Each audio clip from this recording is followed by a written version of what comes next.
Hello, listeners. This is Kat, and welcome back to Put Your Hands Up Podfics. This will be the continuation of the Roundabout Way of Fate. This will be Part 25, Chapter 17, entitled The Agencies. Who are you texting? Kachan grunts as they take the train to school a couple of days later. Since it's raining, the train is more crowded than usual. So the two boys are pressed together uncomfortably while Kachan futilely growls at anyone who gets too close. Without looking up from his phone, Izuku replies, "Haru-kun." Kachan wrinkles his nose. "You still talk to that guy?" "Mm-hmm. Only sometimes, though. We're both kind of busy." Izuku glances at his friend. "Don't you still talk to Tsubasa-kun or Inaba-kun?" "Why would I?" Kachan raises an eyebrow, and Izuku shakes his head with a sigh. "Well, anyway, Haru-kun says congratulations on getting second place." "Tell him to fuck off." Another sigh. "Kachan." "Excuse me." A voice suddenly whispers. "Hey, Bakugo, from the hero class." Kachan and Izuku both blink in surprise and glance over at a man flashing the blonde a thumbs up. "Good job at the sports festival. You were so close." Izuku winces when he hears his friend's teeth grind audibly behind him. But the stranger's whisper catches the attention of the other passengers, too. "Oh, you're the one who got second place. You were so cool. You'll win next year, I'm positive." They mean well, they really do, Izuku can tell. But all they're doing is rubbing Kachan's loss in his face. The blonde starts to growl, but Izuku interrupts him by elbowing him sharply. Glancing over his shoulder, he meets Kachan's glare and counters it with a warning look that clearly says, "Be nice." Kachan's jaw clenches. Then, through gritted teeth, he hisses, "Thanks." Pleased, Izuku is about to turn back to his phone when a woman calls out, "Oh, who's that green-haired boy with him? Isn't that the new healer?" "Oh, yeah, it is." "Midoriya, right?" Startled by the sudden attention, Izuku flushes under the curious but friendly gazes of the other passengers. He supposes it makes sense that they would recognize him too, even if he didn't compete. Present Mike did put him under the spotlight, and the fact that he was the only student not wearing a training uniform, coupled with the fact that healers are incredibly rare, probably helped people remember him. The freckled boy smiles politely at their well wishes, but he can't help the sigh of relief that escapes him once they leave the train. Kachan snorts at his flustered state before propping his own umbrella open. His usual check-in with Recovery Girl is brief and a little disappointing. He asks about Ingenium, but she says that there isn't much anyone can do for him. She sends him off early, and so when Izuku walks back to homeroom, he gets there at the same time as Ida. They both stop when they see each other. Izuku's eyes roam over the taller boy. He looks surprisingly fine. Aside from the faintest hint of dark circles under his eyes, he looks as neat and proper as usual.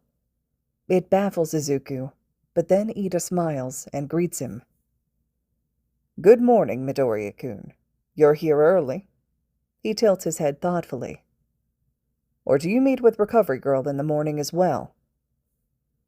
"I do," Izuku replies a bit hesitantly. He pauses, then asks, Ida-kun, I was wondering." "If it's about my brother," Ida uncharacteristically interrupts, "there's no need to worry. I apologize for calling you the other night. It was incredibly inappropriate for me to do so." "Oh," Izuku blinks. "Well, if you're sure." "I am."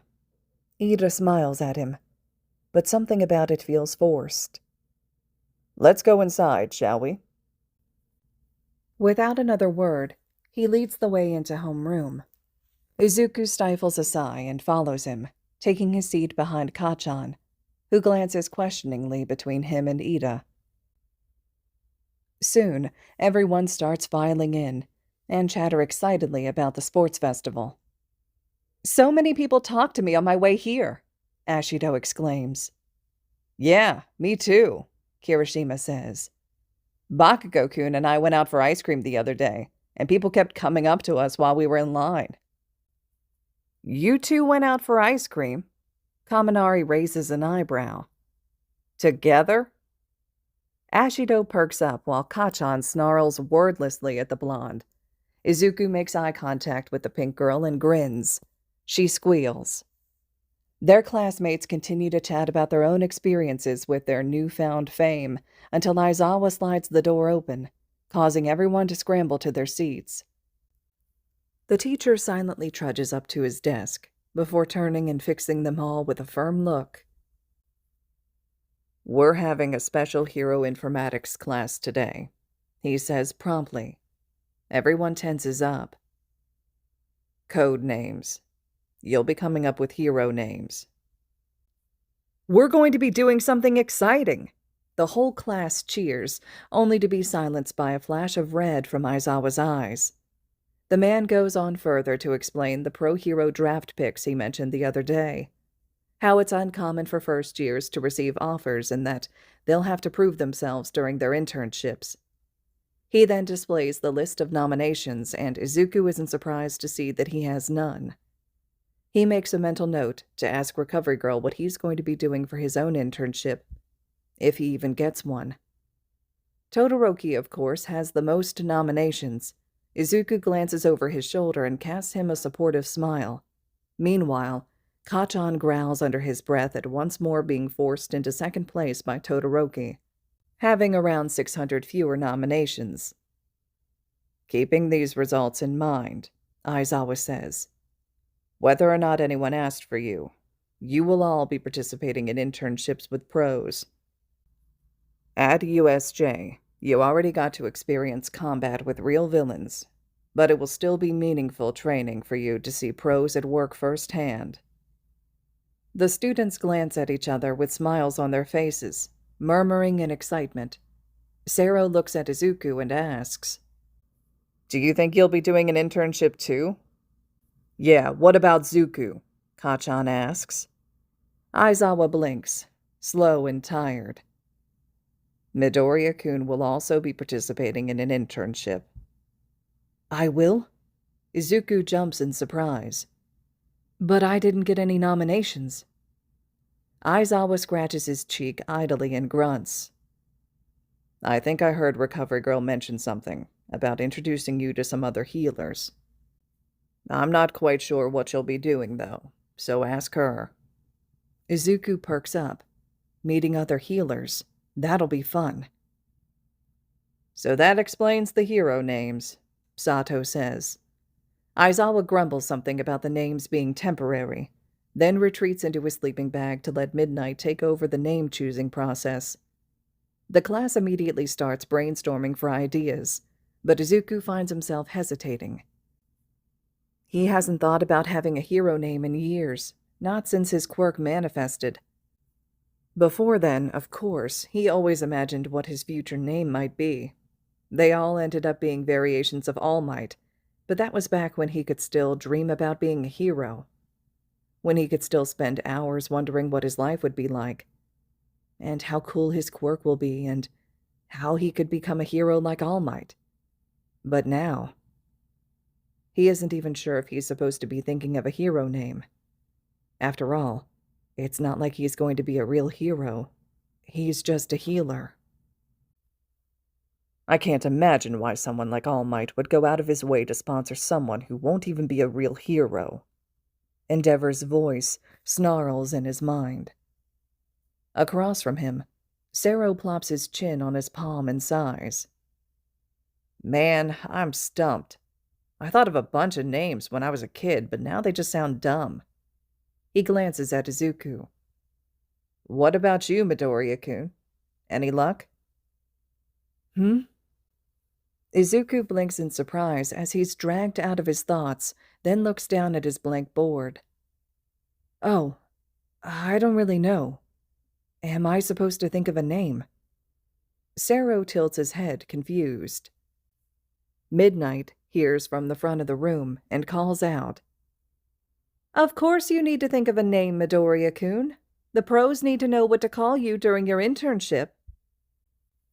Her loud voice catches the attention of his other classmates, and Izuku shrinks slightly, feeling self-conscious. But I mean, this is hero stuff, he mumbles. I mean, I'm just a healer, you know? Midnight blinks, and she seems to take on a more serious tone when she says, Midoriya-kun, I hope you realize that healers are considered heroes as well. Recovery Girl said something similar before when they first met, but when Izuku glances at the rest of his classmates, all of whom are strong and fought so hard during the sports festival, he can't really find himself agreeing. His silence seems to make Midnight even more displeased. Midoriya-kun, why do you call our beloved nurse Recovery Girl instead of Chiyo-sensei? Izuku frowns in confusion, then his eyes widen in realization. He glances away sheepishly. Because it's her hero name. And what is her full title? Izuku feels his face heating up slightly. The youthful heroine, Recovery Girl. That's right. Midnight smiles, her eyes twinkling with warmth. Because she is a hero. That woman has saved more lives than I can count, and I'm sure you will too someday. I don't know about you, but that counts as a hero in my books. Izuku ducks his head, trying to hide his burning cheeks. His classmates smile at him reassuringly, and even Kachan sends a sharp kick to his shins, as if to scold him for thinking something so stupid in the first place. I guess I don't know what to pick for myself then, he admits. I've never really thought about this before. Kaminari perks up and suggests, You should be Recovery Boy. It's stupid, and it makes everyone groan, but Izuku can't help the snort of laughter that escapes him. In the end, he doesn't manage to think of a name before class ends, but Midnight is forgiving and allows him to have extra time to come up with one. The rest of the school day is fairly uneventful, except for lunchtime. Izuku wants to let Todoroki join their group, since he has a suspicion that the boy usually eats alone, but Kachan snarls and complains when he suggests it. He compromises by quickly getting one of the big tables for them, one that they can't fill up with their usual Baku squad, as Ashido had dubbed it. So he waves Todoroki over, and to his surprise, Yaoyorozu and Jiro come along with him. Soon, they're also joined by Uraraka and Ida. Izuku beams as he successfully sits between the two groups, ignoring Kachan's growl as he talks to Todoroki. The conversation about internships continues. Everyone, minus Izuku, received a list of agencies to choose from, even those who didn't get any nominations. I've already decided, Uraraka announces. I'm going to Battle Hero Gunhead's agency. Huh? Izuku exclaims. Gunhead's a huge battle type. You're going there, Uraraka-san? Yep, I got an offer from them, Uraraka says, smiling determinedly as she throws a fake punch. Didn't you say you wanted to become a hero like 13? Yaoyorozu asks. You seemed really excited to meet them at USJ. Ultimately, yes, Uraraka replies. But fighting Bakugo-kun at the sports festival made me think the stronger I get, the more possibilities I'll have. If I only do what I want, I'll have a narrower perspective. Kachan, who has been stubbornly pretending to not pay attention to them, suddenly sneers loudly. You're still going to get your ass kicked, round face. Uraraka smiles sweetly and promptly flips him off. Yaoyorozu's cheeks turn pink while Jiro and Izuku burst out laughing. Kirishima has to hold Kachan back from launching himself across the table and pouncing on Uraraka. As Izuku laughs, he can't help but notice that Ida is being strangely quiet. It's shocking that he didn't scold Uraraka for her rude gesture, but the blue-haired boy is silently staring down at his mostly untouched meal, with a faraway look in his eyes. Izuku's heart aches. Anyway, he tears his gaze away from Ida, forcing a smile on his face. Now I'm wondering if I should try to go somewhere that'll increase my fighting skills. It might be helpful if I decide to join a rescue agency. But didn't Aizawa-sensei say that you're going to do something with other healers? Uraraka asks. I wonder if healers have their own agencies, Jiro says. Izuku shakes his head. Probably not. I'll have to talk to Recovery Girl-san about it after school. He turns to Todoroki with a small smile and asks, What about you, Todoroki-kun? Decided on a place yet? The boy hums. My father's agency nominated me, he says, his voice blank. I think I'll go there. Izuku freezes while the girls smile and give encouraging comments. Todoroki meets his gaze and says in a much quieter voice, I thought I'd learn what I can from him. Izuku doesn't quite know how he feels about this, but he trusts Todoroki's newfound resolve to become his ideal hero. So he simply nods and tries to look supportive. At the end of the day, as Kachan and Izuku are leaving the classroom, Kirishima trots up to them and asks to walk to the train station with them. Oh, sorry, Kirishima-kun. Izuku apologizes. I meet with Recovery Girl-san after school, remember? Oh, right, I forgot. The redhead turns to Kachan. What about you, Bakugo-kun? I walk him home afterwards. Kachan grunts. Kirishima cocks his head to the side. Do you wait by yourself the entire time? Kachan shrugs in response, but Izuku nods. Kirishima grins. Don't worry, bro. I'll wait with you. Huh? Kachan looks puzzled. I don't mind. I like hanging out with you, he chirps. Kachan stares at him like he's gone crazy. Hey, let's go train in the gym. I want a rematch for the sports festival. Izuku nudges his friend encouragingly, and Kachan shakes himself out of his stupor, a savage grin forming on his face. You're on, shitty hair. Glancing at Izuku, he adds, Text me when you're done. Izuku waves him off and smiles as he watches them leave, proud that his stubborn childhood friend has made a friend of his own. He's still smiling when he walks into the infirmary for his lesson. After their usual business of going over the day's patients, Recovery Girl finally tells him about his internship. As I'm sure Aizawa-san has told you, hero agencies are only allowed to nominate one student each, so they have to choose wisely, she explains. But just because they chose your classmates over you doesn't mean that nobody was interested in you. I thought I might have to pull a few strings, but actually I got a lot of calls from healers that I know asking if they could mentor you for your internship week. Izuku's heart flutters and he smiles. So I hope you don't mind, but I went ahead and chose someone for you. Her name is Kame Yuki, also known as Vapormend, and she's a very good colleague of mine. I've worked with her on and off throughout the years, and I trust that she will give you a good insight into the world of hero healers. Vapormend, Izuku says. I've never heard of her. What agency does she work at? Well, since they're in such high demand, healers don't often stick to just one agency, Recovery Girl says.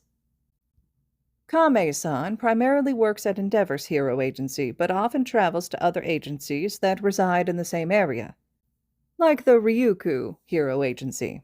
You'll be shadowing her during your internship week, and since she's also a combat medic, you'll get to explore more of that field yourself. I know you're still figuring out exactly what you want to do with your future. Izuku nods, trying not to fidget eagerly. He gets to follow around a combat medic for a whole week, going to multiple hero agencies? So cool. Okay.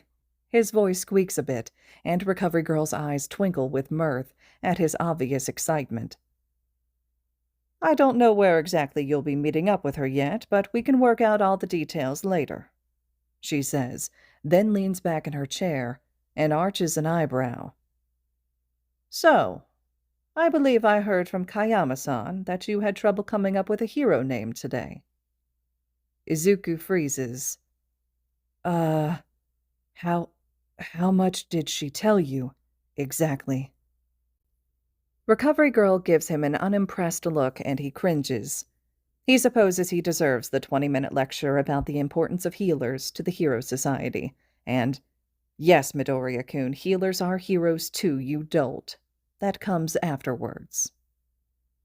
All right, listeners, this concludes the first half to Chapter 17 of The Roundabout Way of Fate. The second half to this chapter will be up next. In the comments below, I'd love to hear your reactions to this chapter so far, especially some of the themes taking place here, such as Izuku's struggle with the concept of identifying himself as a healer and a hero at the same time, right? Seeing the commonalities there. I really like the fact that not only did Midnight step in, but also that got carried over to Recovery Girl and she's stepping in as well. You know, his classmates seem to be on board with the idea of Izuku identifying himself as a hero and a healer. So it's really interesting how the author's kind of painting this out. And then, of course, there's been some relationship developments taking place. Kirishima stepping into a friendship role with Katsuki, which has been really nice to see, as well as Izuku and Todoroki's friendship continuing. And we're also seeing glimpses into Ida and the emotional state that he is in following the news of his brother. So let me know your thoughts below. Drop those comments. And as always, thank you all so much for listening.